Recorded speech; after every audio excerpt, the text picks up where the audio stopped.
자, 우리가 지난 시간에 그림 19-5를 자세하게 잘 보고 있었어요.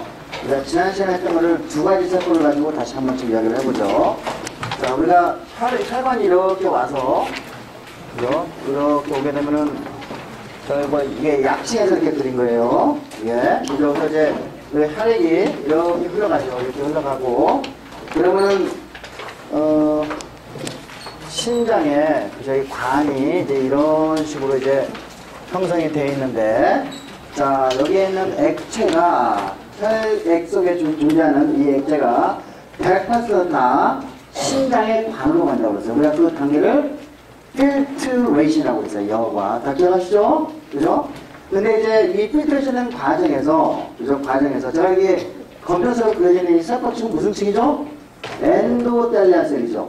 그죠? 그 다음에 이 세포층은 에피텔리아 셀이죠. 그죠? 그러니까 이제 여러 가지 우리가 액체 속에 존재하는 물이나 물, 아이온, 여러 가지 솔루트들, 그죠? 그러니까 뭐 글루코스라든지 아미노산들이 이 엔도텔리아 셀 한쪽을 통과하고 이 에피텔리아 셀 한쪽을 통과해서 그래서 키드니 튜브에 루멘으로 가게 되는 거예요. 근데 이제 제가 다시 봤지만은 그림 19-5에 보면은 이 엔도텔리아 셀과 엔도텔리아 셀을 그죠? 메꿔주는 세포층이 하나 있어요. 우리가 그걸 메센저 셀이라고 했어요. 메센저 셀. 그렇죠. 메센저 셀이라고 그러고, 그 다음에 이 에피텔리아 셀이 또 혈관을 둘러싸고 있어요. 우리가 그거를 포도사이트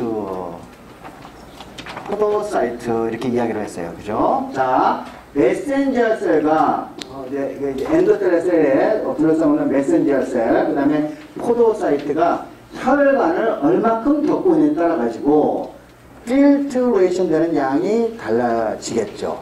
그렇죠? 그래서 우리가 이와 같이, 그죠? 예, 필트레이션 코에피션시,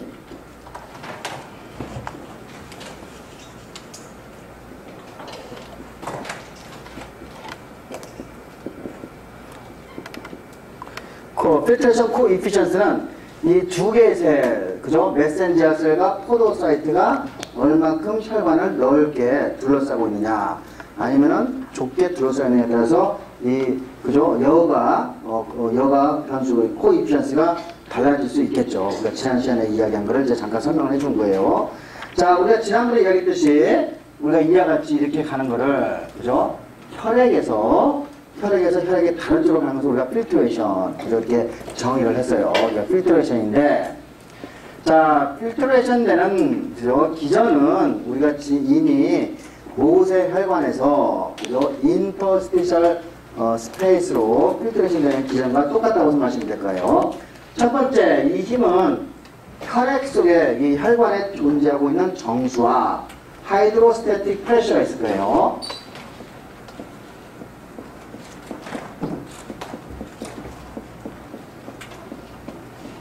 상당히 강한, 그죠? 하이드로스태틱 프레셔가 있을 테고, 그 다음에 우리가 혈액 속에는 여러 종류의 단백질이 있다고 했어요. 그죠? 이 단백질에 의해서 어떻게 돼? 이쪽으로 거꾸로, 그죠? 물이, 오스모시스가 어디에요? 혈액 속으로 들어가는 힘이 있다고 했어요. 특히 단백질에 의해서 생기는 오스모틱 프레셔를 제가 콜로이달 오스모틱 프레셔라고 했어요.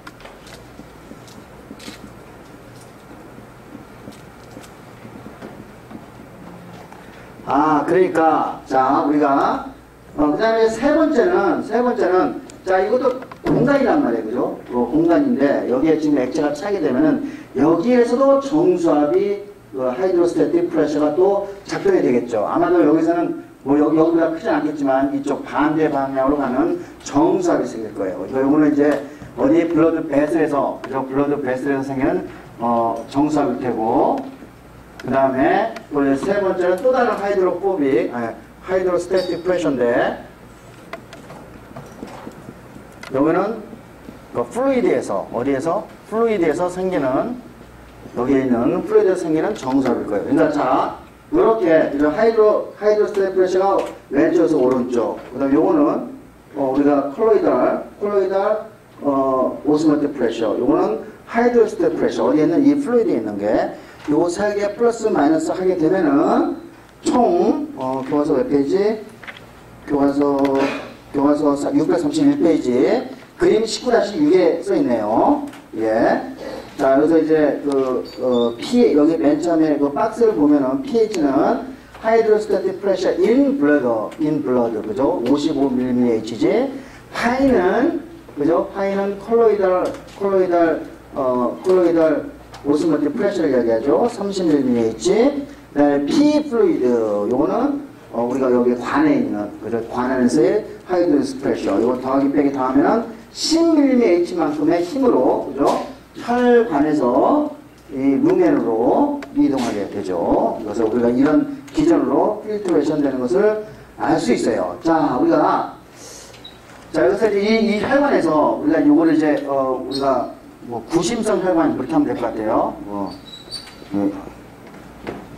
요거고, 그 다음에 요거는 이제 나가는 거니까 원심성이라고 하면 될 것 같아요. 이렇게 두 개가 있는데, 자, 여러분 있잖아요.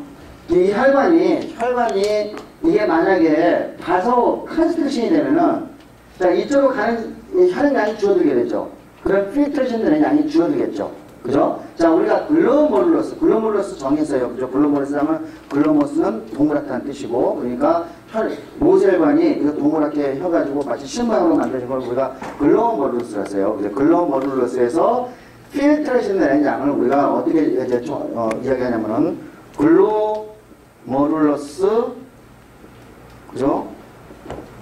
필트레이션 레이트.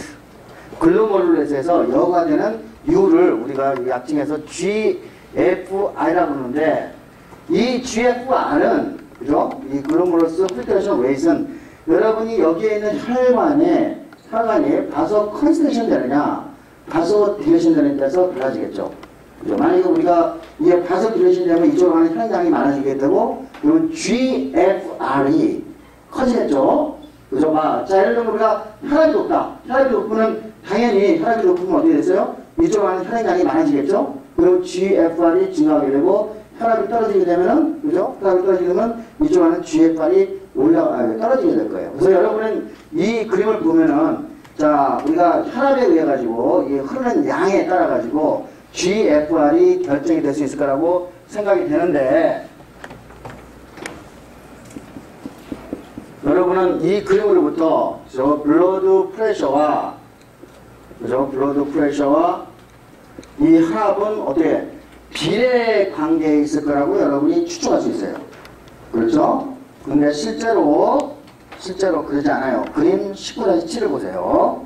자, 요거는 이제 민 아트로비얼 프레셔를 잰 건데, 여기에 혈압이 40에서 80까지는 비례 관계를 갖고 있어. 그 다음에 180 넘어가도 비례 관계 있는데, 80에서 180 사이에 GFR 양이 변화가 있어 없어요? 변화가 없죠. 일정하게 남아있죠. GFR. 그러니까 여러분이 혈압에 의해, 여름에 혈압이 높은 사람이 오줌을 더 많이 싸나요? 혈압이 낮으면 오줌을 더 싸나요? 그러지 않아요. 자, 우리가 이제 인체에서는 그죠? 혈압이 80에서 180 사이에 있을 때는 GFR이 일정하게 남아있는 현상을 볼 수 있어요. 이거는 이제 어떻게 설명이 되는지 한번 보죠.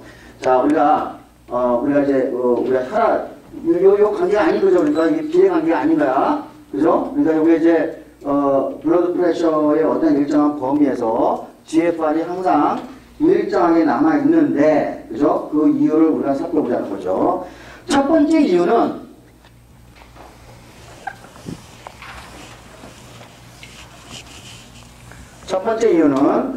자, 우리가 어디에서? 여기에서 바소 컨스턴트 되고 바소 디레이션이 됨에 따라서 GFR이 달라지는데, 저 부분에서 어퍼런트 아트리뷰에서 그죠? 바소 컨디션과 바소 디레이션이 자기 스스로가 조절되는 거예요. 우리가 이걸 이제 마이오제닉 오토 레귤레이션이라고 하는데,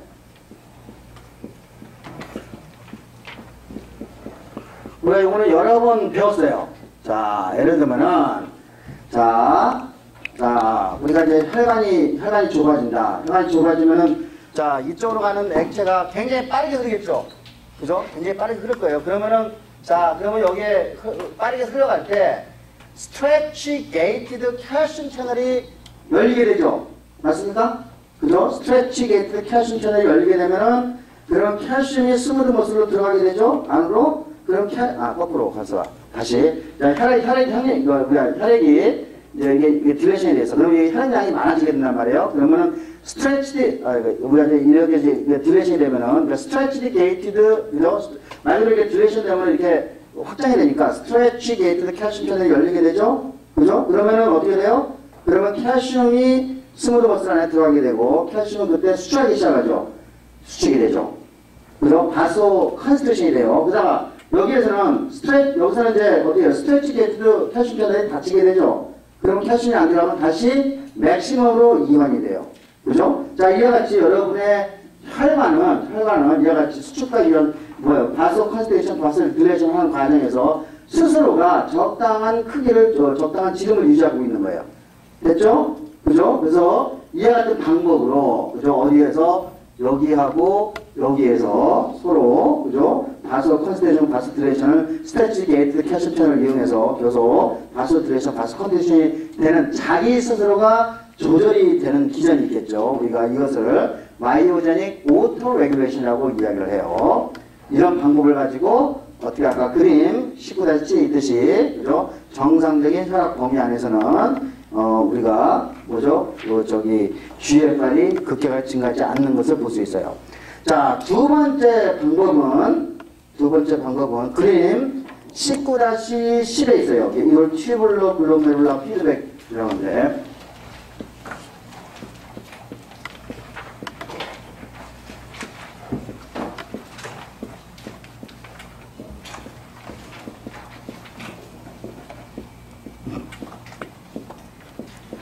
자, 튜블러 글로메룰라 피드백 룹이라고 하는데, 요거는 이제 다시 우리가 구조를 다시 한번 보죠.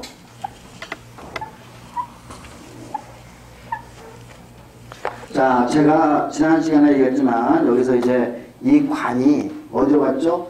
이렇게 흘러간다고 그랬죠? 그죠? 이 관이 이렇게 흘러간다고 그랬어요. 자, 여기에서 예를 들면은 자, 여기 이제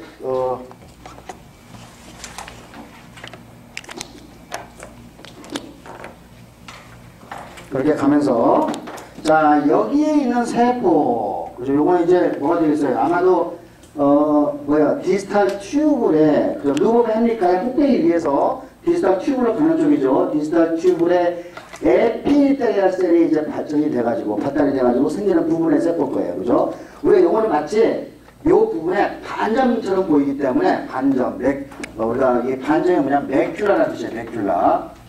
네, 맥큘라라는 거는 요거는 스팟이라는 뜻이에요. 맥큘라 덴사라고 해요, 세포를.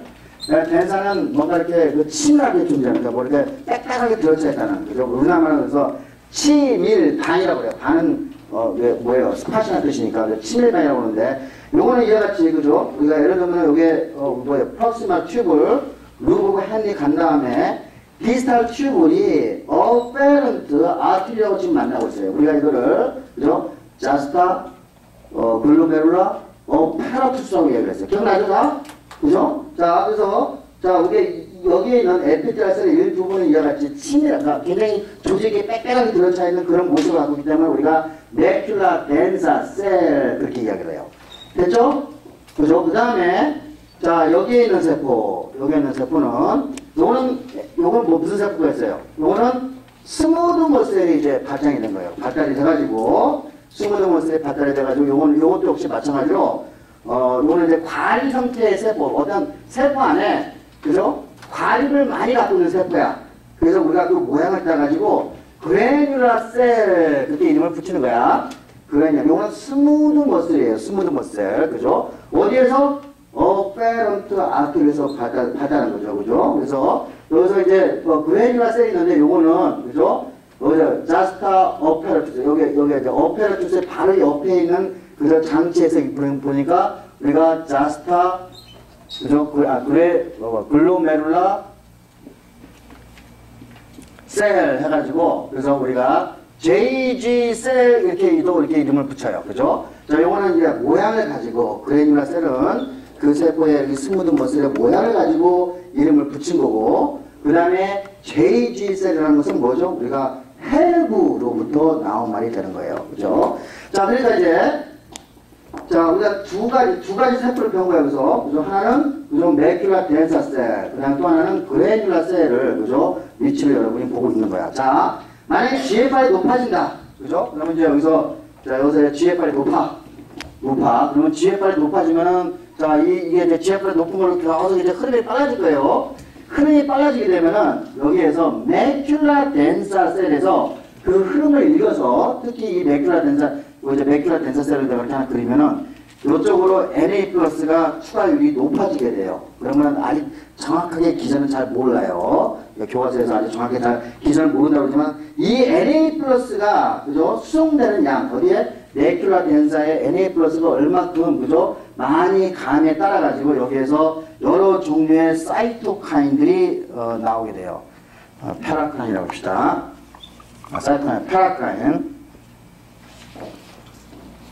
그러니까 다시 말해서, 그죠? GFR이 높아지게 되면은, 여기에서 매큘라 덴사에서 Na 플러스의 추가율이 높아지게 되고, 그걸 읽어서, 여기에서 뭘, 페라크라인을 많이 분비를 하게 돼요. 그러면 이 페라크라인은, 여기서 이제 페라크라인 분비가 되겠죠? 이 페라크라인은 뭐 이렇게 뭐 여러 가지 있겠지만, 뭐, 아데노신도 있을 수 있고, 여러분, ATP, 우리가 에너지용으로 쓰는 ATP도 페라크라인으로 작동할 수 있어요. NO, 나이트로 옥사이드 우리 배웠죠. 그죠? 이런 페라크라인이 나오게 되면은, 그러면은 이 페라크라인이 옆에 있는, 그죠? 뭐죠? JG셀, 그래듈라 셀을 자극시키고, 그러면 이때 JG셀이 수축이 돼요. 자, 저 뭐죠? JG셀이 뭐라고 그랬지? 스무드 모스라고 그랬지? 바소 컨스트릭션이 되는 거예요. 그럼 어떻게 되죠? 바소 컨스트릭션 좁혀지게 되죠? 그러면 이쪽 안에 혈액량이 줄어들게 되죠? 그럼 어떻게 되죠? 그러면은 GFR이 떨어지게 되죠. 자, 우리가 거꾸로 봐요. 우리가 어떻게 가지고 GFR이 높아. 그러면 이런 방법, 아까 마이오제닉 오토 레귤레이션 통해서는 되지만은, 얘가 지금 두 번째 방법, 이 방법을 해서도 여기 다시 좁혀지게 되죠. 다소 컨스트레이션이 되죠? 그럼 GFR이 떨어지게 되죠? 이번에 GFR이 떨어지게 되면 어떻게 되죠? 그러면 거꾸로 사이토카인이 안 나오게 되고, 그죠? 그러면 여기다 다시 바소딜레이션이 되죠. 그러니까 이게 뭐예요? 여기서 어페런트 아트리에서 바소 컨스트레이션, 바소 릴렉세이션이, 그죠? 바소 컨스트레이션 앤 바소 딜레이션이 자기 스스로가 조절이 되는 거죠. 그렇죠? 두 가지 방법으로 인해서 조절이 되기 때문에 혈압이 80에서 180 사이에서는 어때요? GFR이 급격하게 증가하지도 않고 내려가지도 않는다는 것을 이 원리로부터 여러분이 알 수가 있겠죠. 자, 그 다음에 이 구조를 보면은 결국은 요게 뭐예요? 여기에 있는 스무드 모셀이, 그죠? 수축이 되느냐, 이항이 되느냐에 따라가지고 GFR이 결정이 되는 거야. 자, 예를 들면 여러분요, 그죠? 자, 우리가 깡패를 만나면 오줌이 잘 안 나오죠? 깡패를 만나면 어떤 뉴런이 작동하죠? 심파트된 뉴런이 작동하지. 그러면 심파트된 뉴런이 여기에 연결되겠어, 안 되겠어? 돼야죠. 그래서 심파트된 뉴런이 여기서 작동하면은 알파-1 리셉터를 통해가지고 스무드 머슬이 여기에서 컨스트레이션이 되게 되고, 그러면 GFR이 작아지게 되죠. GFR이 작아지면 오줌량이 적어지게 되는 거죠. 그죠? 자, 예를 들면 여러분이, 뭐 하겠나. 이와 같이 심파틱 뉴런과, 그죠? 페라심파틱 뉴런에 의해서 우리가, 특히 이제 심파틱 뉴런이 여기에 직접 연결되어 있어요, 이렇게. 뭐 또 예를 들면은, 여기서 봅시다. 자, 여기에서 제가 두 가지 세포가 이제, 필트레이션 코이피션스를 작동한다고 그러는데, 예를 들면 우리가 지난번에 요런 호르몬, 우리가 요런 호르몬 또 이제 나중에 굉장히 상상이 볼 거예요. 엔지오텐신 2, 우리가 요거는 혈압을 올리는 놈이니까 아마도 요거는 다소, 그죠? 컨스트릭터로 작용할 거라고 우리가 생각할 수 있어요. 그죠? 직접 여기에 가서 컨스트릭터 작용을 해가지고 GFR을 떨어뜨릴 수도 있고, 또 예를 들면은 뭐 프로스타글란딘, 요거는 이제 바소딜레이터야. 프로스타글란딘 같은 경우는 바소딜레이터인데, 뭐 요것도 이제 여기에도 작용할 수 있어요. 요거는 이제 다 호르몬으로 작동할 수 있어요. 자, 예를 들면은 요 두 개는, 그죠? 서로 반대로 작동하는데, 요거는 또한 여기 세포, 뭐죠? 여기 내가 엔도텔레스 주변을 둘러싸고 있는 메신저 셀, 그죠? 그러니까 메신저 셀. 그 다음에 또 하나 뭐였죠? 포도사이트. 그죠? 포도사이트. 이런 것들을 확장시키거나 수축시킬 수가 있어요. 그죠? 그러니까 예를 들면 엔지오텐신2가 양이 많아지게 되면 메신저 셀과 그죠? 포도사이트를 그죠? 포도사이트에 뭐예요? 요거를 슬릿을 그죠? 더 열게 하거나 좁히가 여기서 열게 하겠죠? 그러면 혈압이 열게 하면 여기에서 더 많은 액체가 흘러나올 수가 있겠죠. 그렇죠? 더 많이 새어나오겠죠? 그래서 이와 같이 이 포도사이트 메신저 셀은 호르몬에서 작동이 될 수도 있고, 그 다음에 이와 같이 여기에 JG 셀 같은 경우에는 그죠? 심파트는 뉴런의 측정이 연될 수도 있고, 호르몬에 의해서도 측정이 연될 수 있고, 여러분이 여러 가지로 생각할 수가 있겠죠? 특히 이따 나중에 이제 다음 시간에 배우겠지만 뭐죠? JG 셀, 그죠? 이 그래뉴얼 셀에서는 나중에 레닌이라는 호르몬을 방출해요. 레닌. 이 레닌은 또 요 엔지오텐신2를 또 만드는 또 영향을 미치는데, 그래서 이와 같이 이 구조, 그죠? 자스타 글로메룰라 어페르투스에서 그죠? 뭐죠? 그림 19-10, 그죠? 이러한 기전을 통해서 우리가 GFR을 그죠? 조절하고 있다는 것을 여러분이 잘 이해를 할 수가 있겠죠. 자, 여러분이 이와 같이 구조가, 제가 분명히 얘기하지만은, 그죠? 이 단어들의 뜻을 알고 있으면은 여러분이 굉장히 쉽게 잘 이해를 해 가면서 공부를 할 수가 있을 거라고 생각이 들어요. 그래서 이와 같이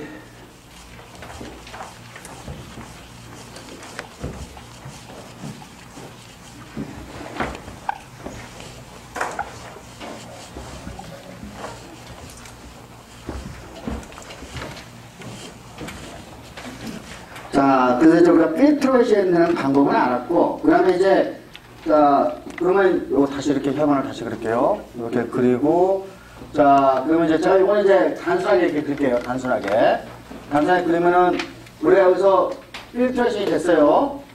100%가 다 돼요. 필트레이션은 100%가 다 되고, 자, 이 혈액을 통해가지고, 남은 이제 99%가 다시 리업서션이 돼야 돼요.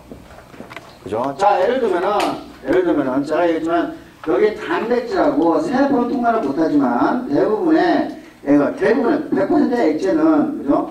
여기는 포장도 포함하고, 아미산도 포함하고, 아이온도 다 포함하고 있어요. 자, 그러니까 어떻게 돼요? 여러분들은 다시 혈관으로 되돌아가야 돼요.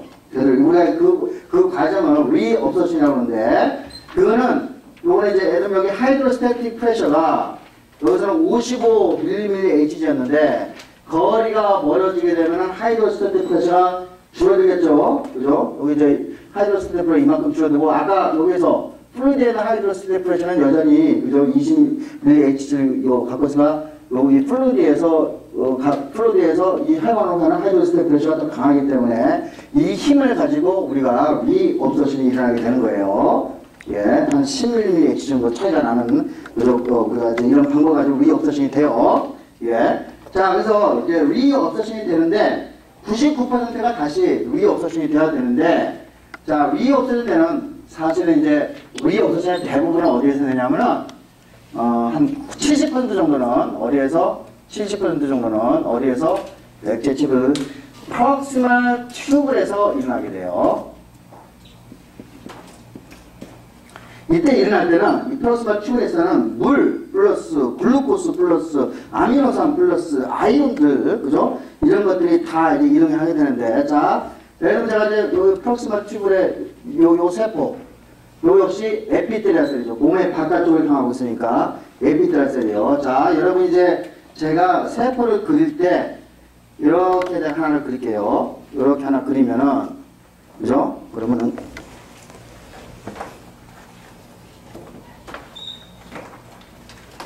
자,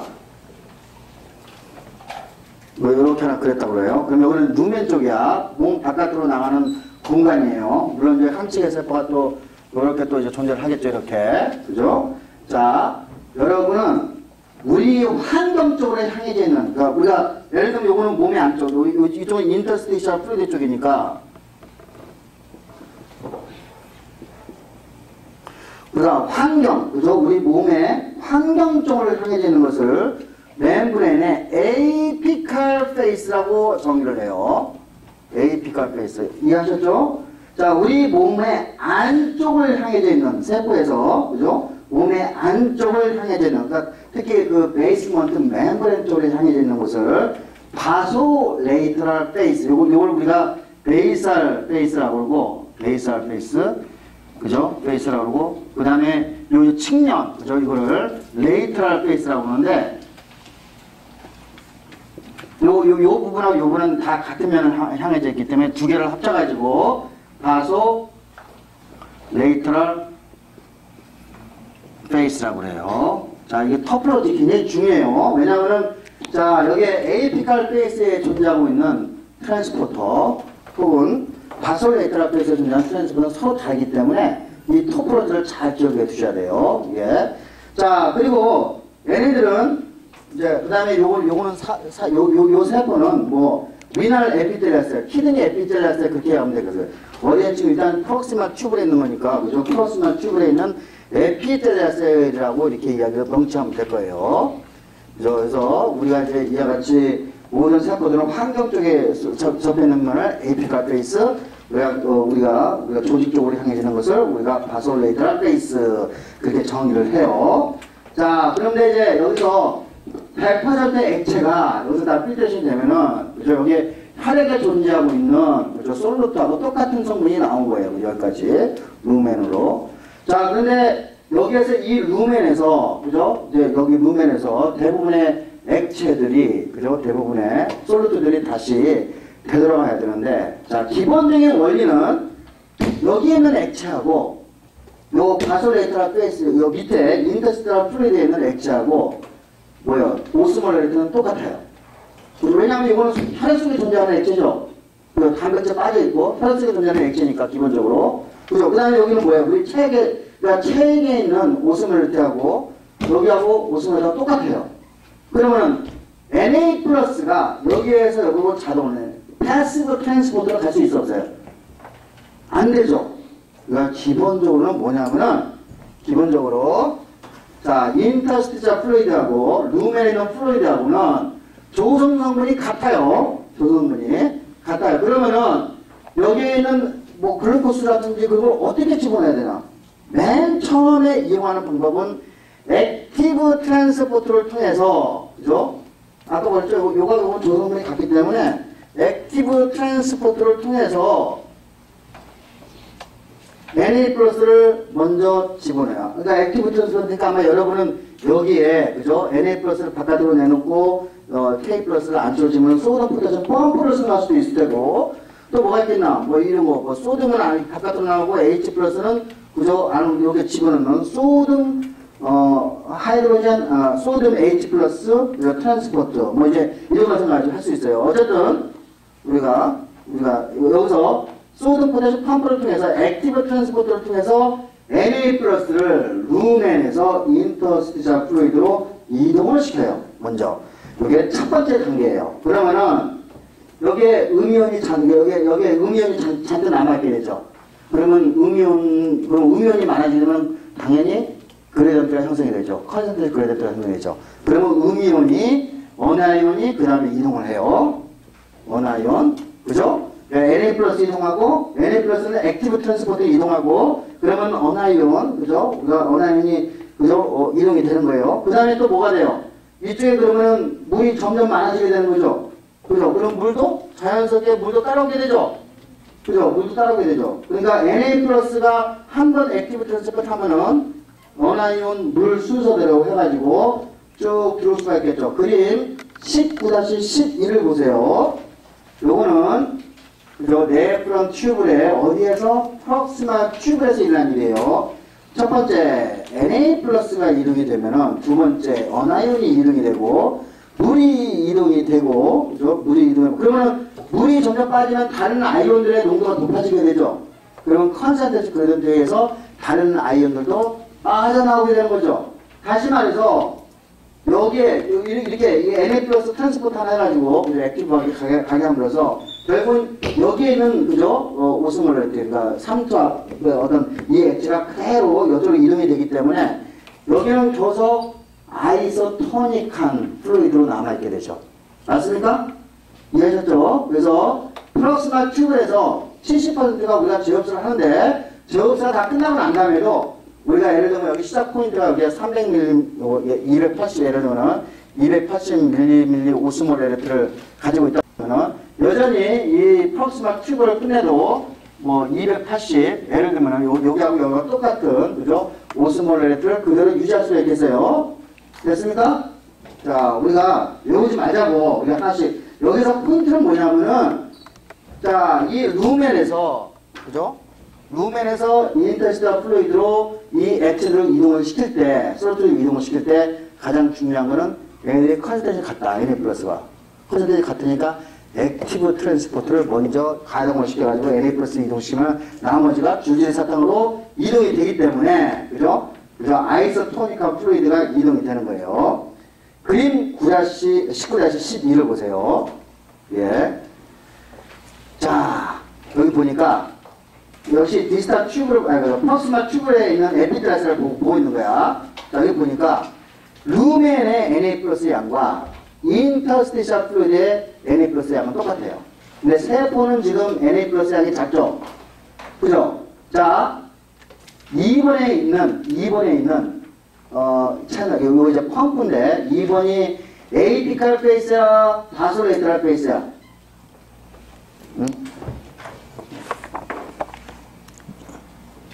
손수훈 없어? 강건 2번에 있는 멤버레인 2번 보이죠? 19-12 그죠? 2번은 에이피칼 페이스야, 바솔레이터럴 페이스야?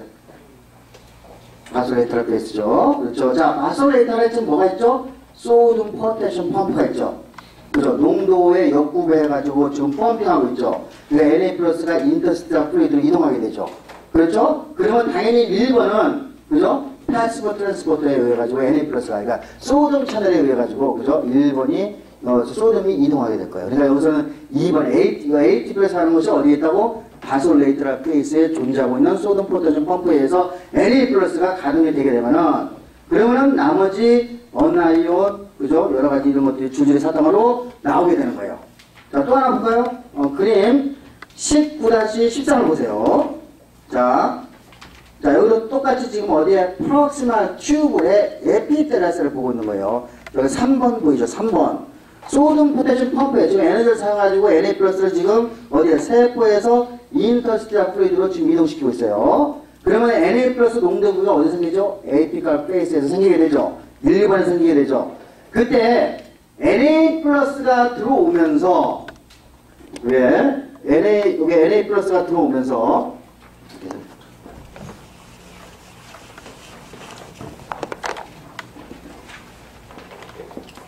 Na 플러스가 들어오면서 그죠? 모두 같이 들어오죠?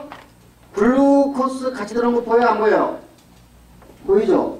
그죠? 그러니까 이거는 소디움 그죠? 글루코스 코 트랜스포터가 될까요? 그죠? 그죠? 그래서 소디움 글루코스 코 트랜스포터 이렇게 쓰나요? SGLT 그죠? SGLT라는 요 트랜스포터가 어디 있죠? AP칼 페이스에 있죠. 물론 여기서 이 Na 플러스는 소디움 포테슘 펌프에 의해 가지고 그죠? K 플러스 들어오고 ATP 사용해 가지고 액티브 트랜스포터 가는 거죠. 그죠? 그러니까 뭐예요? Na 플러스 하나를 그죠? 액티브 트랜스포터 하면서 글루코스 안으로 들어올 수 있죠? 그죠? 글루코스에 또 이제 여기서 농도 굽에 따라 가지고 다시 들어갈 수 있어요. 그 다음에 아미노산도 역시 마찬가지 이런 방법으로 들어올 수가 있어요. 그죠? 우리가 뉴트런트에 관계되는 여러 가지 우리가 코 트랜스포터가 Na 플러스의 농도 구배를 따라 가지고 우리가 이걸 이용해서 가게 돼요. 요거는 다음 시간에 우리가 이제 이 프록시마 튜브 말고도 디지털 튜브라든지 근데서 우리가 조금 더 아이온 밸런스를 어떻게 맞추느냐에 따라서 달라지는 것을 우리가 다시 한번 배우게 될 거예요. 자, 그래서 이와 같이 2번 여기 그 19-13에 2번 그 트랜스포터는 우리가 소디움 글루코스 코 트랜스포터 그죠? 우리가 그걸 볼 수가 있죠. 1번 죄송합니다. 1번에 그 다음에 2번은 그죠? 우리가 바솔레이터럴 페이스에 있는 2번은 글루코스 트랜스포터에 의해서 농도 구배에 따라 가지고 인터스티셜 플루이드로 가는 것을 여러분이 보고 있어요. 자, 우리가 이제 이와 같은 방법으로 리업서싱이 되는 걸 보고 있어요. 자, 그 다음에 이제 매우 중요한 개념을 하나 봅시다.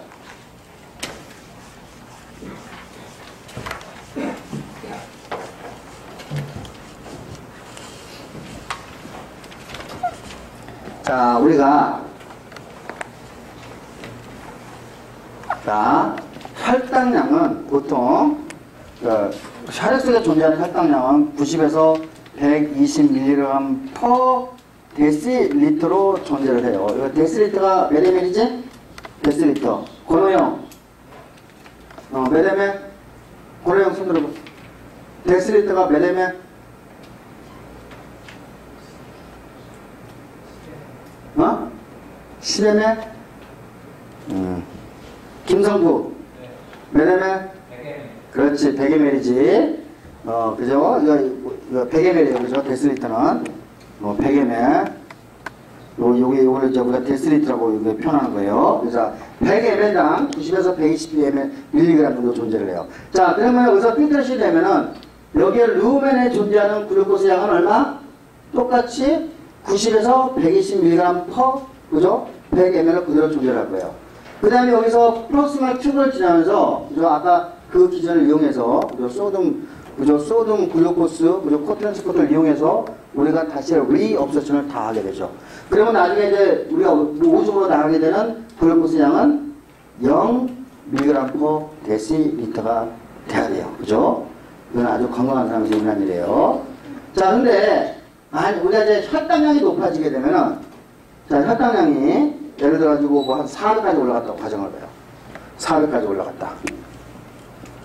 자, 우리가 400까지 올라가면 당연히 여기 필트레이션 되는 여기에 있는 혈당량도 400mg 데시리터가 되겠죠.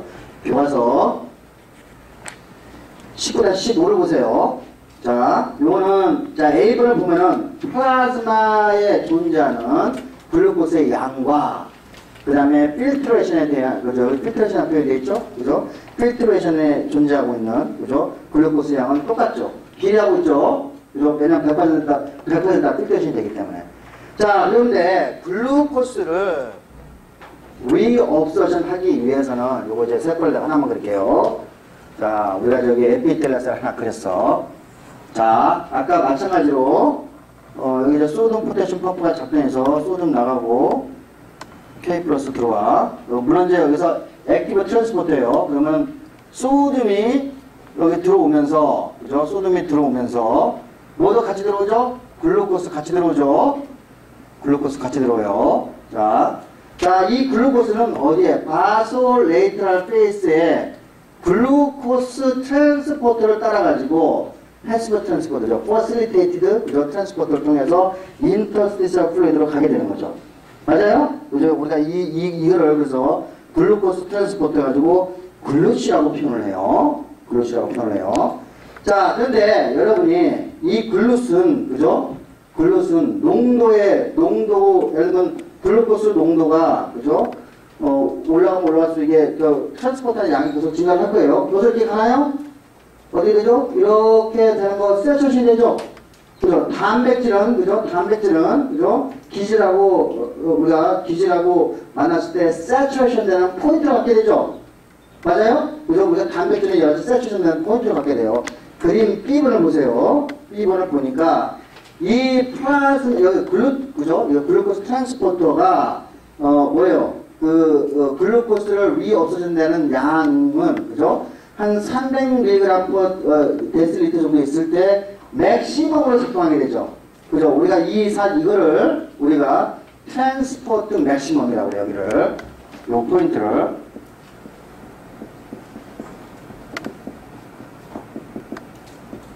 자, 그러면 요거는 뭐예요? 자, 세츄레이션이 되면은 자, 남아있는, 그죠? 우리가 여기 이 글루코스 트랜스포터에 더 이상 결합하지 않는 건 교수 여기 남아있게 되죠. 축적이 되고, 그러면 여기도 교수 축적이 되겠죠.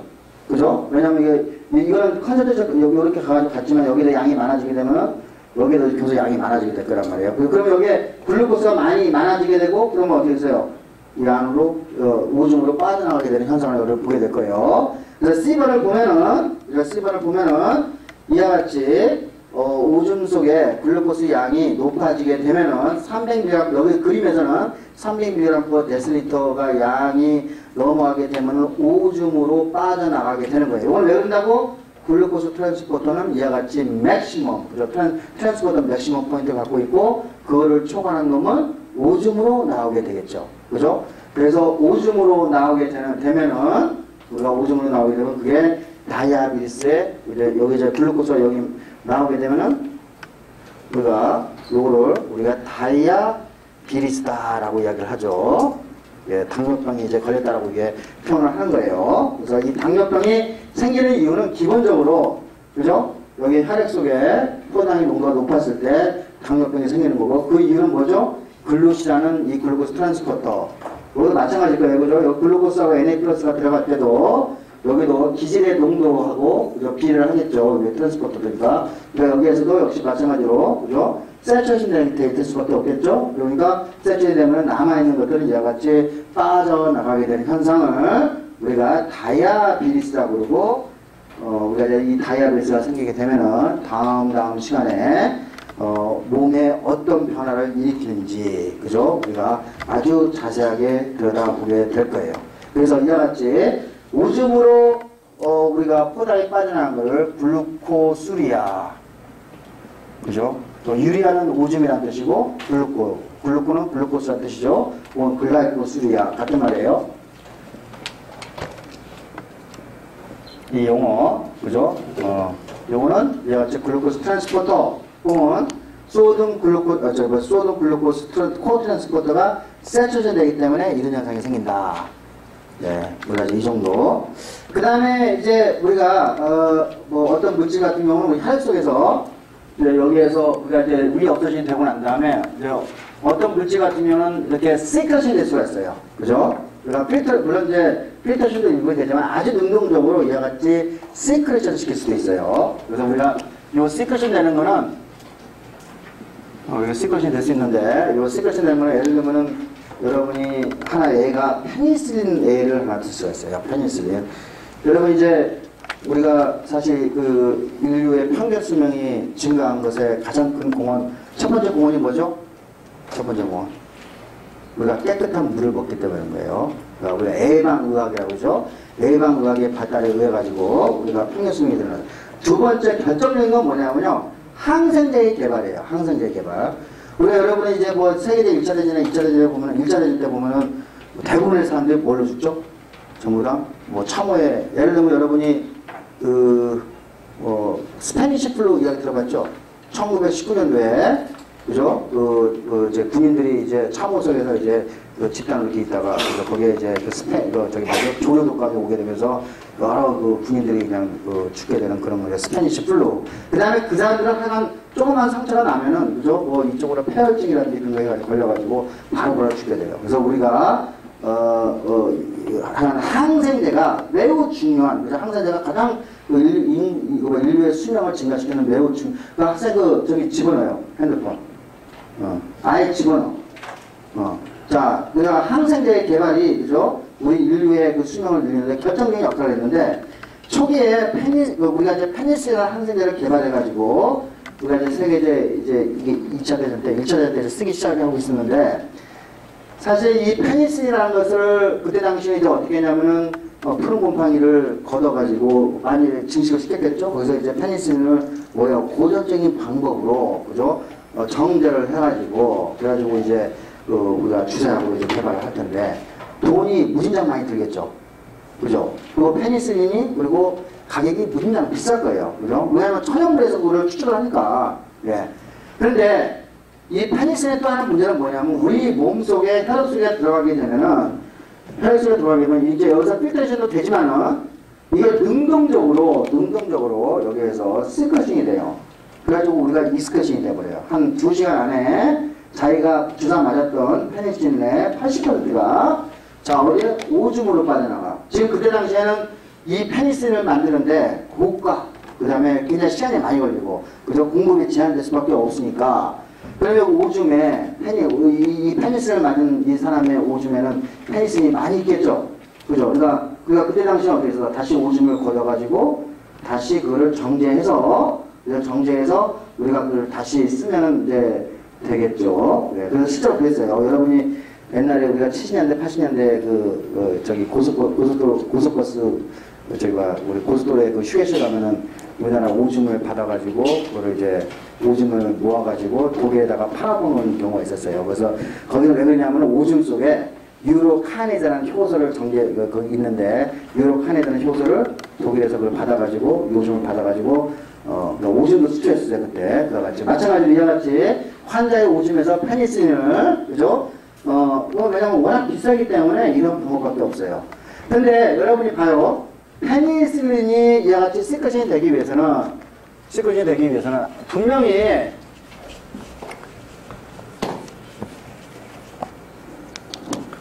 이렇게 이제 여기 에피텔 셀이 이제 이렇게 있으면은, 그죠? 여기가 페니실린이 이제 시크신이 될 거란 말이에요. 액티브하게 시크신이 되겠죠? 그러면 여기에 페니실린을 잡는 리셉터가 있어야 되겠죠? 어디에? 이거는 바솔레이터랑 베이스에 있겠죠? 그죠?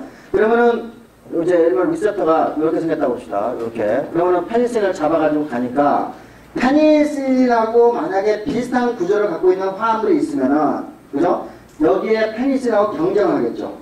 그죠? 그래서, 우리가 이 페니실린하고 매우 비슷하게 생긴 구조물이 뭐였냐면은, 프로베니시드라는 화합물이 있어요. 이거는 이제 페니실린보다 훨씬 싸요.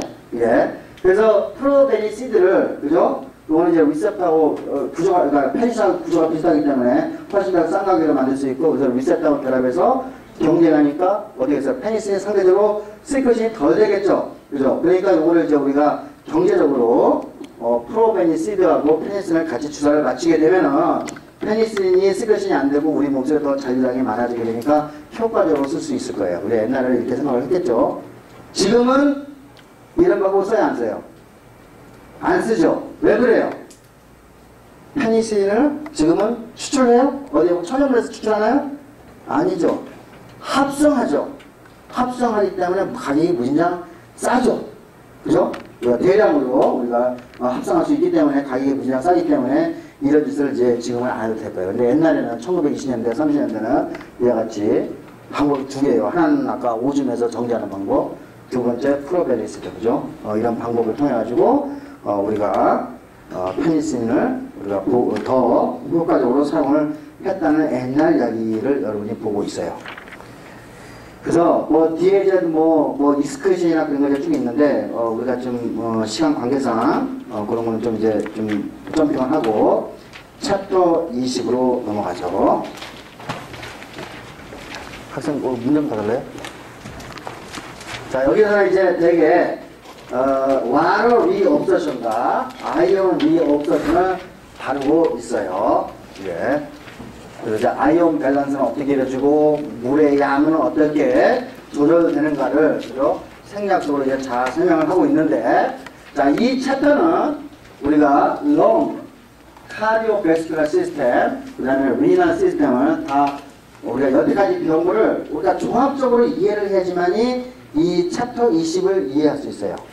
예. 자, 우리가 먼저 그거를 하기 전에 우리가 먼저 한번 재밌는 이야기를 한번 해보죠. 제가 이제 그 대학을 박사학위를 받은 박사학위를 이제 한 대학이 유니버시티 오브 텍사스 앳 오스틴이에요. 오스틴. 그죠? 뭐 제가 지난번에 했지만은 한 30년 전에는 이 오스틴, 우리나라에서는 이제 오스틴 정도 수준 되는 대학이 거의 존재하지 않았기 때문에 30년 전, 40년 전에는 유학을 갈만했어요. 근데 지금 이제 이렇게 이제 제가 유니버시티 오브 텍사스 하면 UT 오스틴 이렇게 쓰는데 이 UT 오스틴 뭐 지금 가는 거는 별로 의미가 없다고 생각이 들어요. 왜? 고대 생명과학부가 UT 오스틴보다 비슷하거나 보다 좋기 때문에 지금 이런 데 갔다에는 그냥 고대 생명과학부에서 공부하는 게 나아요. 예, 근데 우리 때는 이제 할 수 없이 이제 갔죠. 근데 이제 여기 UT 오스틴에 가니까 재밌는 걸 하나 봤어요.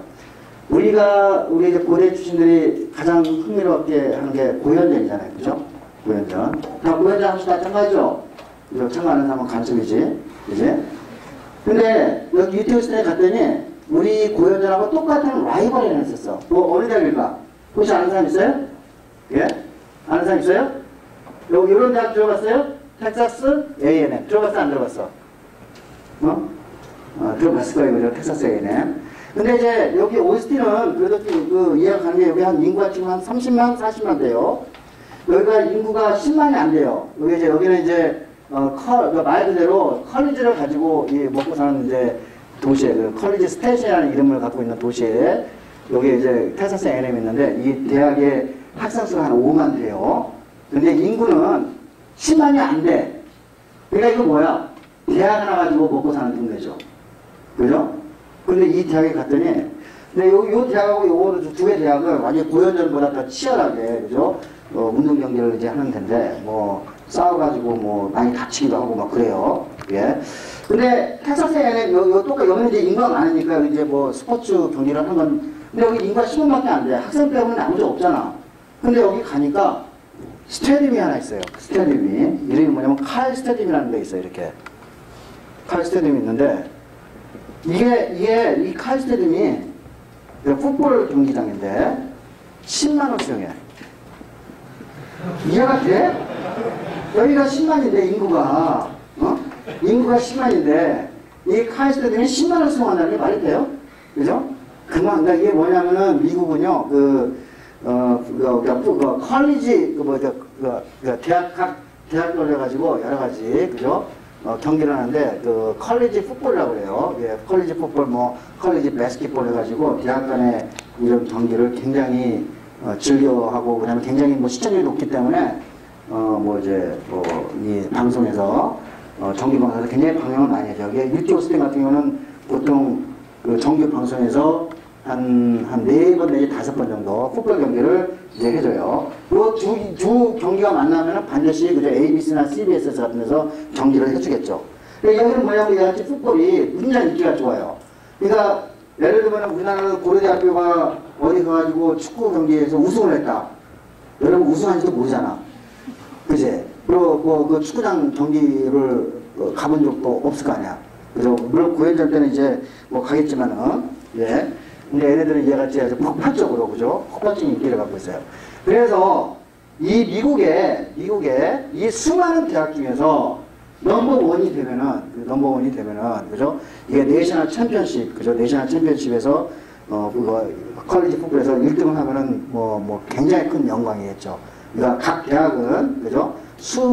근데 돈은 들이진 않아요. 왜냐하면 걔네들은 스카우트 할 때 돈 주어줘 하면 바로 잘려요, 대학생들. 걔네들 빵꾸 나잖아요. 그 학점이 얼마 정도 이상이 안 되면은 바로 아웃돼버려요. 걔네들은 이 공부를 잘해, 공부도 어느 정도 하고, 그죠? 운동 경기를 이렇게, 공부를 해야지만 운동 경기가 가서 할 수 있어요. 그래서 어쨌든, 그러니까, 얘는 뭐냐면 각 대학이, 그죠?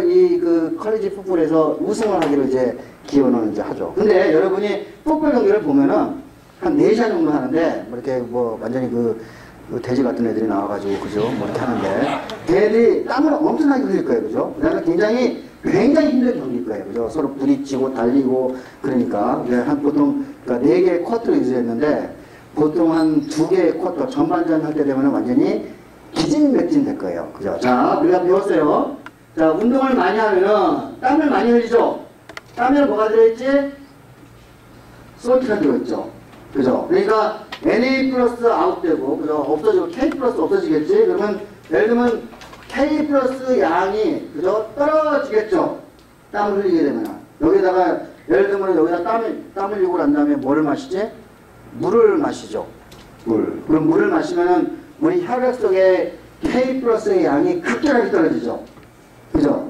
그 K 플러스 농도가 급격하게 떨어지고. 우리가 이런 현상을 뭐라고 그랬지? 하이포칼레미아라고 했어요. 우리가 다시 한번 볼까요? 우리가 옛날에 한번 봐야지만은, 요거를.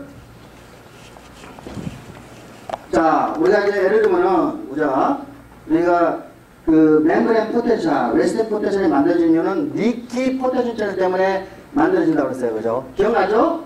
니키 포텐셜 채널이에요. 그래서, 여기서 이제 예를 들면 K 플러스가 이렇게 수술 뜯어가지고 만약에 예를 들어가지고 3개가 빠져나왔다. 그리고 이렇게 해가지고 안쪽에 이제 3개 하이포플라시 되죠. 이게 레스팅 포텐셜이 예를 들면 이게 마이너스 70mV 이게 이제 레스팅 포텐셜이 이제 이렇게 형성이 되는 거죠. 그런데 그런데 우리가 이같이 K 플러스 그래도가 생기는 거는, 그죠? 우리가 K 플러스가 세포 바깥쪽에 적고, 요 K 플러스가 세포 안쪽에 맞기 때문에 그래도가 생기는 거죠. 근데 지금 하이퍼 캘레미아 현상이 일어나게 되면은, 그죠? K 플러스 농도가 더 작게 되죠. 그죠? 그 다음에 여기 안쪽에 더 안쪽은 똑같은 양이고, 그럼 어떻게 돼요? K 플러스가 더 많이 나가게 되는 거죠. 그죠? 그러면 K 플러스가 아까 3개가 나갔던 게 2개가 나가게 되면은, 이렇게 되는 거죠. 그러니까, 뭐예요? 레스팅 포텐셜에서 더 하이퍼 폴라리제이션이 더 일어나게 되는 거죠. 그죠? 하이퍼 폴라리제이션이 더 일어나게 되는 거고, 우리가 옛날에 배운 거, 우리가 다 기억하죠? 그래서 예를 들면 여기 레스팅 포텐셜이 여기는 마이너스 70인데 여기는 마이너스 90 정도까지 90에서 더 내려갈 수가 있겠죠. 그죠? 그러면 마이너스 70일 때는 레스팅 포텐셜 마이너스 70일 때는 조금만 정리해서 우리가 액션 포텐셜을 이렇게 만들 수가 있는데, 그죠? 자, 마이너스 90에서는, 그죠? 똑같은 자극이 와도 어디에요? 우리가 트레셔홀드를 넘기지 못하니까 자극이 안 일어나게 되죠? 그럼 어떻게 되죠? 스케아탈 머슬의 컨트랙션이 일어나요, 안 일어나요? 안 일어나죠. 그죠? 그러니까 근육이, 그죠? 우리가 머릿속에서 명령을 때려도, 그죠? 근육이 제대로 반응을 못하게 되는 현상을 제가 뭐라고 그랬죠? 하이포캘레미아 현상이라고 이야기를 했어요. 그러면은, 여러분들이 이제 생략을 배웠잖아. 여기에다가 이 하이포캘레미아 현상, 그러니까 근육이 수축이 안 돼가지고, 그죠? 뉴런이, 그죠? 제대로 작동을 못 해가지고 되는 현상인데, 이거를 배워서 운동을 해야 될 거 아니야. 그러면 여러분이 이제 운동을, 그죠? 우리가 쫙 한 4시간 동안, 한 2시간 동안 쫙 하고 난 다음에 완전히 다 이제 뭐 이렇게 목도 마르가지고 물을 쫙 마셨어. 근데 근육이 무기력증에 빠질 거예요. 여러분 배웠죠? 그러면 이 현상을 극복할 수 있는 방법은 뭐야? 조혜진. 어디? 조혜진. 이 현상을 극복할 수 있는 방법. 의견을 이야기해봐. 이온 음료를 마시면 되죠. 이온을 추가시켜주면 되죠. 굉장히 간단한 아이디어예요. 맞아요? 여러분이 지금 이제 생략을 배웠으니까, 그죠? 우리가 이온을 더 그래서 실제로 예를 들면 여러분이 지금도 그러나 군대 행군을 하면은 항상 옆에 뭘 차고 다니죠? 소금 알맹이 차고 다니는 거. 혹시 소금 먹은 적 있어? 군대 행군하면서? 군대 갔다 온 사람 분들 봐. 행군하면서 소금 먹었어, 안 먹었어? 요즘은 안 주나? 요즘은 포카리스에서 주나 보구나. 걔들은. 야, 우리 때 소금 먹었는데. 예. 자, 그러니까 뭐예요? 그러니까 이제 결국은, 그죠? 여기다가 이온을 더 추가를 시켜주면 돼요. 그죠? 그래서 1960년대 말에, 이게 풋볼을 아주 잘하는 학교가 있어. 유니버시티 오브 플로리다라고 있어요. 이건 내셔널 챔피언십을 한 대여섯 번 먹었을 거야. 명문팀이에요, 명문팀. 그죠? 유니버시티 오브 플로리다의 생리학자가, 그죠? 메디컬 닥터예요. 생리학자가 이와 같이 이온을 조합해가지고 운동선수에 먹이면은 어떻게 된다고? 예, 아주 획기적으로 운동 능력을 향상시킬 거라고 추측을 이제 한 거예요. 그죠? 이게 가설이 맞잖아요. 그죠? 가설이 맞으니까. 그래가지고, 코치를 꼬셨죠. 유니버시티 플로리다 코치를 이제 데려가. 근데 코치가 이걸 이해를 했을까? 막 이해했을까? 왜냐면 미국 애들은 공부가, 선수들도, 그죠? 공부를 해야 되니까. 이거는 뭐 거의 한 중학교 수준이면 이해가 가능하잖아요. 이렇게 하는 건, 그죠? 가능할 것 같아요. 그죠? 그래서 이제 여기다가 이제, 야, 너희 선수들한테 이거 한번 테스트를 한번 해보고 싶다. 그래서 코치가 승인을 했어요. 그래가지고, 이제 유니버시티 오브 플로리다 메디컬 센터에 있는 이제 이분이 그걸 조합을 해가지고, 예, 먹였어. 그랬더니 이 선수들이 그걸 먹자마자 바로 오버하트하고 난리가 난 거예요. 왜냐하면 이 사람은 학자지 이 음료수에 대한 맛이라든지 이런 걸 전혀 이해를 못하는 사람이야. 섞기만 하는 거야, 그지? 이거 먹자마자 바로 오버하트하고 냄새 다른 사람들 좋아해가 맛 되게 없겠죠, 그죠? 그래가지고 실패를 했는데 그때 코치 부인이 옆에 있었어. 그 코치 부인도 머리가 참 좋은 사람, 이걸 이해를 했다는 거지. 그리고 나한테 그 이온 섞은 거를 나한테 줘라. 내가 집에서 레몬즙을 레모네이드를 잘 만드니까 레모네이드하고 섞어가지고 먹이면은 이게 한번 성공할 수도 있다. 그래가지고 레모네이드하고 섞어가지고 그죠? 선수들한테 줬더니 선수들이 그때 이제 안 토하고 그죠? 잘 먹었어요. 그죠? 그리고 이 선수들의 운동 능력은 끝까지 형성이 됐고 그 해에 내셔널 챔피언십에 올랐어요. 그죠? 그래서 이 학자 이제 이 스포츠 유니버스 오브 플로리다는 당연히 이제 떼돈을 보여준 것 같아 있겠지.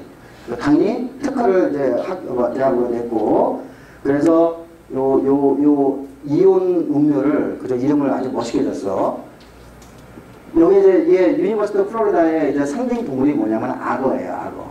게이터. 그죠? 웰리게이터. 그죠? 그러니까 게이터 그죠? 를 도와주는 음료 해가지고 게토레이드라고 이름을 붙였어요. 만약에 고대에서 발견했으면 타이거레이드 하면 될 것 같은데. 예. 그래서 게이토레이드라는 걸 이제 개발을 해가지고 그죠? 스포츠 음료의 새로운 시장을 그죠? 열었고 이거는 로직을 그대로 다 갖고 있죠. 로직을 여러분이 예를 들면 우리나라가 뭐 여러 가지 비타오백 같은 거 비타오백 비타민 먹으면 다 오줌을 빠져나가는데 그럼에도 시장 규모가 천억이 돼. 이건 미친 나라야 내가 보기에는. 네. 근데 이거는 지금 뭐예요? 정확하게 생리학적인 지식을 가지고 가고 있죠. 그죠? 그리고 실제로 이건 운동선수한테 효과가 있는 거고. 그렇죠? 그래서 이와 같이 여러분이 뭐예요? 공부를 잘하면은 돈도 벌 수 있다. 맞습니까? 그래서 저기 이제 나온 다음에 이제 파워에이드, 스포카이스에 다 이제 뭐예요? 특허 다 끝나고 난 다음에 이제 덤벼든 이제 우리나라는 저 시장 규모 그렇게 크진 않아요. 예. 그래서 이와 같이 이건 뭐예요? 우리 몸속에, 우리 몸의 생략을 이해를 하니까 이와 같이, 그죠? 우리가 새로운 시장을 창출한 이야기를 볼 수 있어요. 자, 이야기를 제가 왜 얘기하냐? 히드니에서 이와 같이 소듐, 포타슘, 그죠? 칼슘 등등의 농도를 유지하는, 그죠? 기능을 가지고 있고, 당연히 물의 양도 우리가 유지하는 기능을 가지고 있어요. 그래서 앞으로 이제 오늘 포함해서 다음 2시간 동안 이것에 대해서 이제 자세한 메커니즘을 이제 이야기를 하겠습니다. 자, 교과서 20-4를 보세요. 자, 다시 이제 봅시다.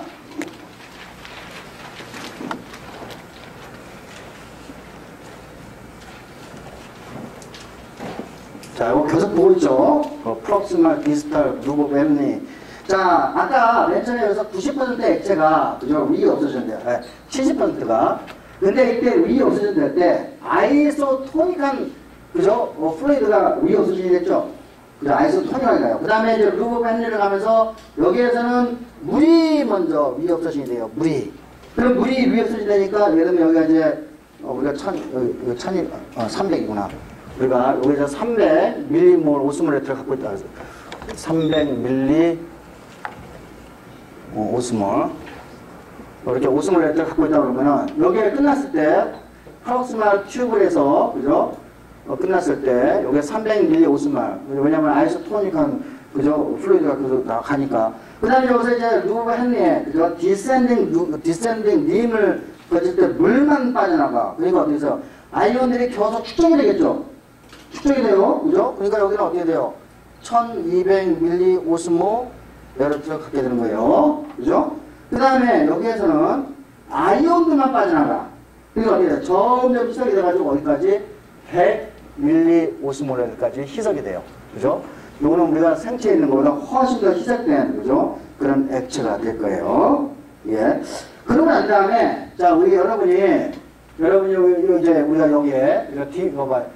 디지털 튜브가 프록시말 튜브를 해서 오줌이 나갈 때 여러분이 오줌의 농도가 높을 때도 있고 낮을 때도 있죠. 그죠? 오줌의 농도가 낮을 때는 여기에서 저 100ml 오스모레트를 그대로 유지를 하거나 혹은 그죠? 저기는 1200ml 오스모레트를까지 갈 수 있어요. 이 얘기는 뭐냐면은 여기까지 100이 왔는데 1200이 된다는 거는 물을 우리가 재흡수를 한다는 얘기죠. 어디에서? 디지털 튜브가 컬렉팅 덕트에서 물의 재흡수가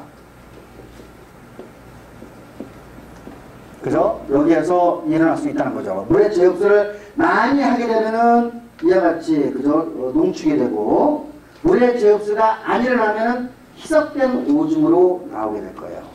그죠? 그 다음에 제가 이제 키드니를 제가 이렇게 그렸을 때 키드니의 요 콜텍스 부분과 그죠? 여기에 메둘라의 근처에 이렇게 있는 게 한 70%, 20%가 이 메둘라 근처에 있잖아요. 우리가 이걸 뭐라 했죠? 자스타 메둘러리 그죠? 네프론이라고 했어요. 네프론. 요 자스타 메둘러리 네프론을 보면은 자, 이 안쪽으로 가면 갈수록 이렇게 안쪽으로 가면 갈수록 뭐 요게 왜 이제 자스타 메둘러리 네프론이라고 그러면은 자, 여기에 이제 요게 콜텍스고 이게 메둘라예요. 그죠? 메둘라예요. 그러면은 자, 이게 콜텍스 부분에서 여기는 300ml 오스모레트를 갖고 있고 그죠? 이쪽은 안쪽은 1200ml 오스모레트를 가지고 있어요. 예. 그래서 이건 뭐냐면 메둘러리 컨센트레이션, 그러니까 메둘라에서 그죠? 오스모레트 컨센트레이션이 뭐죠? 300에서 1200까지 가는 것을 여러분이 보고 있어요. 이건 나중에 왜 이게 이 컨센트레이션 그래프를 가져야 되는지 다음 시간에 설명해 드리겠습니다. 자, 그래서 이제 예를 들면은 결국 뭐예요? 이 디지털 튜블과 컬렉팅 덕트에서 와터 리업소션이 조절이 된다라는 것인데, 자, 이걸 이제 예를 들면 여러분이 운동을 많이 했어. 그러면 와터 볼륨이 떨어져. 그죠? 운동은 땀 흘리니까 와터 볼륨이 떨어져. 자, 그러니까 우리가 와터 볼륨이 떨어지게 되면은, 그러니까 블러드 볼륨이 떨어지고, 볼륨이 떨어지고, 그러면 뭐예요? 혈압이 떨어지죠? 블러드 프레셔가 떨어지죠? 그죠? 떨어지죠? 자, 볼륨이 떨어지게 되면은, 볼륨을 읽을 수 있는, 우리가 이제 에올틱, 그죠? 리셉터, 볼륨 리셉터가 있어요. 이렇게.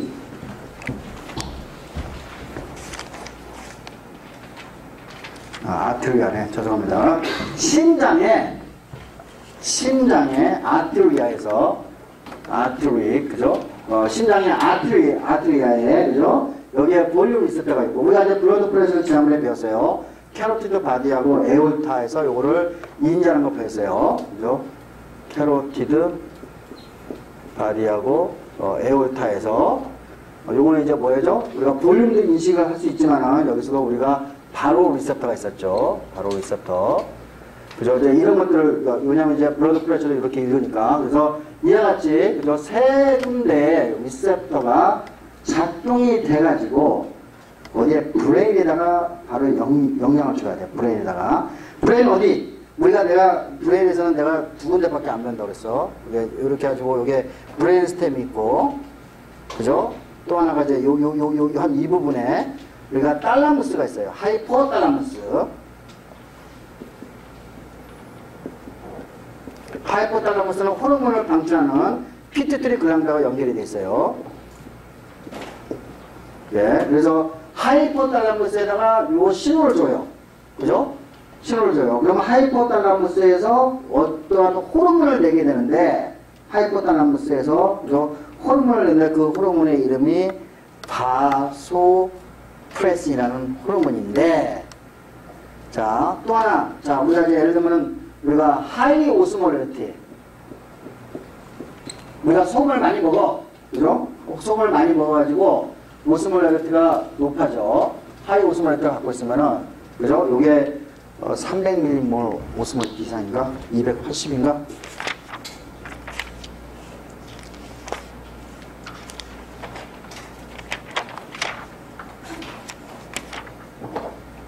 280ml네.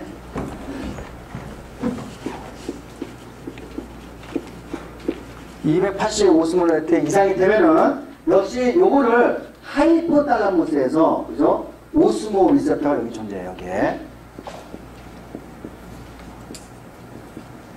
하이포탈라무스 오스모 리셉터가 존재해서 이와 같이 바소프레신이라는 호르몬이 돼요. 자, 잘 정리하면은, 자, 우리가 어디 여러 가지 이유 때문에 현재 뭐 누구한테 칼이 찔렸다. 그럼 피가 나오게 됐죠. 그럼 와류 볼륨이 떨어져. 블러드 프레셔가 떨어져. 그러면은 요거를, 그죠? 여기서 여기 세 군데야. 볼륨 리셉터는 하나, 둘, 세 군데에서 이걸 읽고, 그 다음에 블러드 프레셔 요거 두 군데서 그리고 그 다음에 요거 C 신호를 여기다가 하이퍼달라무스에 연결을 시켜요. 그 다음에 하이퍼달라무스는 우리가 짠 소금물을 먹었어. 그리고 소금물을 먹으면은 여기에 그죠? 우리가 뭐가 있다고? 오스모 리셉터가 존재를 해요. 그죠? 그러면은 여기서 오스모 리셉터가 존재하기는 여기에서 호르몬을 내는데 그 호르몬 이름이 바소프레신이라는 호르몬이에요. 요 바소프레신이라는 호르몬 또 다른 이름으로 다이유레틱 호르몬이라고 그러는데, 자, 요거 이제, 자, 다이유레스가 오줌을 놓는다는 뜻이에요. 그죠? 다이유레스가. 오줌을 놓지 못하게 하는 거죠. 그러니까 우리나라말로 항이뇨 호르몬이 되겠죠. 그죠? 바소프레신, 내가 베스를, 그죠? 프레스, 누른다는 뜻이니까 이건 혈압을 올린다는 뜻이고요. 그죠? 그래서 요거는, 그래서 ADH하고 바소프레스는 우리가 같이 쓰는 말이에요. 예. 자, 그러니까 제가 지금 소금물을 먹었어. 자, 여러분 이제 영화관에 가가지고 팝콘을 먹어. 콜라 먹지 말고 팝콘만 먹었어. 자, 그럼 갈증이 생기지. 그 갈증은 어디 생기는 거죠? 하이포달라무스에, 그죠? 뭐예요? 오스모 리셉터가 있는 거야. 갈증이 일어나죠. 그러면 여기에서 갈증이 일어나고, 근데 지금 소금이 많으니까 오줌을 싸면 되지 않겠어요? 안 되겠지. 오줌은 못 넣게 해야 되지. 오줌을 못 넣는 얘기는 물이 몸 바깥에 빠져나가지 못한다는 얘기지. 물이 몸 바깥에 빠져나가지 않는 얘기는 우리 몸으로 물이 제우스가 된다는 얘기죠. 곧 바소프레신이라는 이 호르몬은, 여기 나오는 바소프레신 호르몬은 어디에 작동하고 있어? 아, 여기에 에피텔리얼 셀에 작동을 해서, 그죠? 작동을 해서 물을 제우스하게 하는 게 바소프레신이라고 여러분이 이해할 수 있겠죠? 됐습니까? 자, 그러면은 저 컬러팅 덕트하고 디지털 튜브에 저 에피텔리아스에서는 주로 이제 어떻게 일이 일어나는지를 한번 보죠. 자, 요렇게 요거는 인터스테이셜이고 우리 몸쪽이야. 그죠? 그리고 이쪽은 뭐예요? 루멘 쪽이에요. 루멘 쪽. 자, 블러드 베슬이 당연히 여기에 있겠죠. 블러드 베슬이에요. 자, 내가 소금물을 먹었어. 소금물을 먹었으면은 짜면은 자, 오스모를 있었다가 하이퍼달라무스 작동을 해서 여기서 뭘 내지? 바소프레스나 호르몬이 나와. ADH라는 호르몬이 나와. 그러면 ADH라는 호르몬이 여기에 이제 딱 도착을 하죠. 도착을 하지. 그제 도착을 해가지고 어디 가지? ADH 리셉터. 바소프레신 리셉터가 여기 존재하겠죠. 그죠? 바소프레신 리셉터가 존재할 거예요. 이 리셉터 이름을 우리가 V2 리셉터라고 그래요. V2 리셉터. 자, 바소프레신 리셉터가 작동을 해. 요거는 GPCR이에요. 그죠? GPCR이고, 요거는, 우리가 작동해가지고, 요렇게 작동하려고, 사이클릭 AMP라는 것을 4개 많이 올려요. 사이클릭 AMP를, 그죠? 올리게 돼요. 그럼 이 사이클릭 AMP는 아마 이제 PKA를 통해서, 그죠? 여기에 이 베이스클이 이렇게 있는데, 이 베이스클은 뭐를 갖고 있냐면은, 아코포린이라는, 그죠? 아코포린. 와라체는 우리가 첫 번째 시간에 배웠잖아요. 그죠? 아코포린을 가지고 있어요. 이렇게. 자, 그러면은, 요 사이클릭 AMP가 이제 많아지게 되면은, 요 사이클릭 AMP에 의해서 요거하고 요거 이렇게 퓨전이 돼요. 그럼 어떻게 되죠? 아코포린이, 그죠? 플라즈마 멤브레인에 퓨전이 되게 되죠? 그죠? 그러면은 루멘에 있던 물이, 그죠? 요 아코포린을 통해 가지고 어디로 가게 되죠? 혈관으로 이동하게 되는 거예요. 자, 여러분이 지금 모든 것을 종합적으로 좀 보고 있는 거야. 자, 내가 블러드 볼륨이 떨어졌어. 블러드 프레셔가 떨어졌어. 그러면은 어디에서 이 세 군데에서 블러드 프레셔, 블러드 리셉터하고 바로 리셉터를 읽어서 어디다가 신호를 보낸다고? 하이포달라무스에 신호를 보내. 바소프레신이 나왔어. 그럼 바소프레신은 혈관을 타고 여기 혈까지 여기 혈까지 왔죠? 그러면 어디? 여기에 컬렉팅 덕트하고 여기 디지털 튜브에 그죠? 어디 바소레이트라 페이스죠? 바소레이트라 페이스 있는 V2 리셉터가 작동해서 사이클 AMP, 아코프린, 그죠? 를 포함하고 있는 베스클과 플라즈마를 퓨전을 시켜. 그러면 아코프린이 에이피탈 페이스에 많아지게 되죠? 그러면 여기에서 와로가 들어가게 되는 거죠. 그렇죠? 자, 여러분 또 하나 중요한 메시지. 자, 여러분 밤에 잘 때 화장실 몇 번 가? 화장실 한 번 간다. 안 간다. 화장실 안 간다 손 들어봐. 잘 때. 한 번 간다. 손 들어봐. 자, 여러분, 낮에는 화장실 여러 번 가죠. 그럼 밤에 바소프레스의 양이 증가했겠어? 감소했겠어? 조혜진. 어딨어? 조혜진. 밤에 바소프레스 양이 증가했겠어? 감소했겠어? 증가해야죠. 낮에는 바소프레스 양이 감소하고 밤에는 증가해요. 그러니까 서케디아는 리듬을 가지고 있어요. 그래서 여러분이, 그죠? 낮에는 바소프레스는 없기 때문에 오줌, 여러분이 왜 의식이 있을 때는 오줌을 언제든 놓을 수 있으니까. 근데 밤에는 바소프레스는 양을 증가시키면서 와를 위협성이 되니까 우리가 오줌량을 줄일 수 있어요. 근데 여러분이 이제 그 조카라든지 이렇게 아마 본인도 아마 있었을까? 야뇨증. 한 번씩 다 경험을 했겠지. 자, 어린아이 같은 경우에는, 가난아이 같은 경우는 시시때때로 기저귀 차잖아요. 그죠? 그건 뭐예요? 밤에 바소프레스의 양이 증가하지 않았기 때문에 그랬겠죠. 그죠? 그러니까 지금, 나이가 들어가지고 초등학교, 중학교 같았지, 거의 그 나이에도, 그죠? 밤에 오줌을 넣는 야뇨증 현상이 있단 말이에요. 그 환자는 심리적인 상태 때문에 야뇨증이 생겼을까요? 이 환자는 한약을 먹이면 나을까? 옛날에는 한약을 먹여서 낫는다고 써있고 있었는데 그건 다 뻥이죠. 공은빈. 자, 이 야뇨증 환자는, 그죠? 이 야뇨증 환자는 지금 뭐의 문제 때문에 야뇨증 환자가 됐을 것 같아요? 그렇죠. 하이퍼달라고해서 바소프레스는, 그죠? 그래, 밤에 나와야 되는데 밤에 안 나오기 때문에 거죠. 그럼 이 환자는 어떻게 그러면 치료하면 되죠? 그렇죠. 바소프레스는 어디다가 우리가 찍찍이 해가지고 코에다가 넣으면은 그 바소프레스 혈관을 통해가지고 밤에 자기 전에 바소프레스를 바르게 되면 뭐 어때요? 뿌리게 되면은 우리가 야뇨증을 나을 수가 있겠죠.